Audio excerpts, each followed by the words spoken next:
In January 1919, the victors met at the Paris Peace Conference to financially crush Germany and determine the new borders of the defeated nation.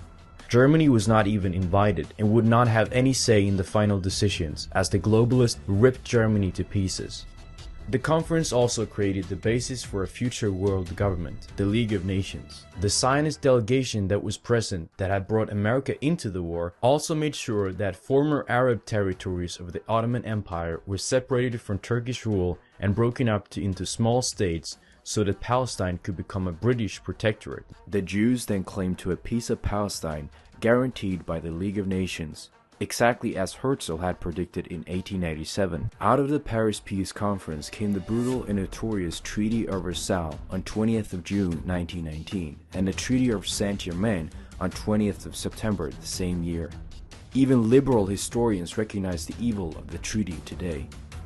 A Germany that did not want any war, that had tried to avoid war, and had offered to make peace on numerous occasions throughout the whole war, was now totally disarmed. Germany was forced to pay massive war reparations in the form of money and natural resources. The crushing debt payments, 100 billion marks, equal to $1 trillion in modern currency, devastated the German economy and soon caused a hyperinflationary monetary collapse. The total sum of war reparations demanded from Germany were about 226 billion marks. The aim was to financially break Germany.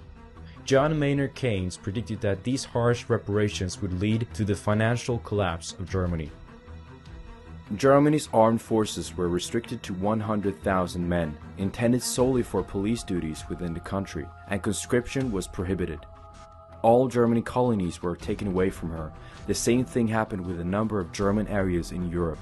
In total, Germany had to give up 13% of her lands. Several million Germans ended up stranded outside of the German Empire, and millions were forcefully expelled from their homes. Germany also lost large parts of their industry when key iron ore and coal assets disappeared.